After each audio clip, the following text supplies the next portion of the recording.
Last week, we published a story. A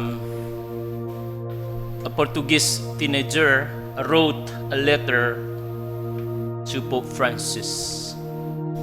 She expressed her feelings that she would not able to attend the World Youth Day due to the sickness that she experienced right now, despite she registered already.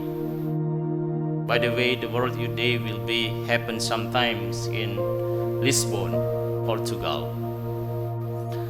Why she wrote that letter? She said in the letter that the doctor told her already that she only have few days to live.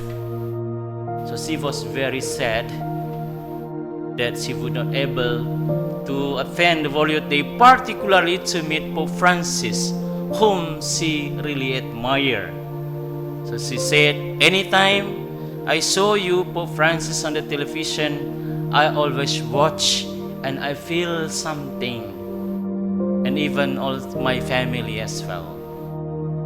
And Pope Francis replied the teenager's letter, sending her a video message, telling her, "Dear Edna," her name is Edna, "I received your letter. Thank you." But what is interesting in the letter from a video message of Pope Francis, he did not mention at all about her sickness, about that judgment that made by the doctor, Edna's doctor, but instead, he was talking about peace. Thank you for the seed of peace that you sowed us, sow the world, Pope Francis says. In other words, Pope Francis did not judge the situation, the condition, the sickness that Portuguese teenager Edna experiencing right now, but instead, she shows compassion. She shows her care for Edna and Edna's family. Dear brothers and sisters, this is exactly the way Jesus, in many accounts in the gospel, trying to respond the situation he encountered in his time.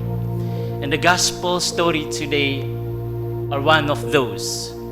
How Jesus responded to the tax collectors, which is totally different, totally unusual, and even contradictory to the context, to the situation, to the commonness that happened at those days. Jesus not only invited this Matthew tax collector, which is according to the Jewish law, he was one of those against the law of the Jews. He's not only invited him to have a food together in the same table, but also asked him to follow Jesus. So this is the way how Jesus responds to those whom the society consider as sinners, marginalized, those who don't have status, social status in the society. Isn't it interesting to reflect this kind of approach, this kind of way of responding to our social situations that also we ourselves encounter in our lives? Jesus said, "What I desire is mercy, not sacrifice," to Matthew. He was declaring that he desires his merciful behavior to be reflected in the life of his disciples, in the life of his followers. Jesus, in this account, dear brothers and sisters, shows us God's mercy, as his fundamental mission is to save us. So let us ask ourselves, what is our perspective, our response when we see this kind of people, Matthew, tax collectors in our lives? Do we judge them?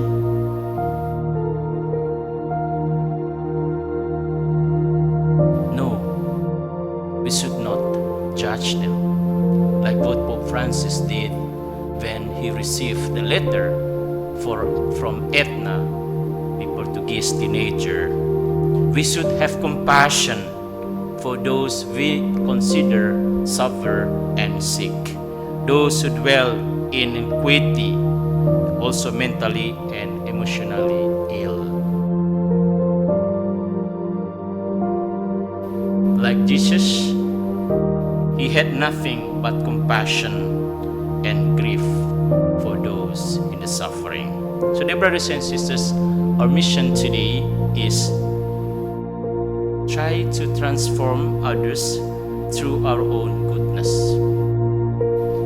even in simple ways.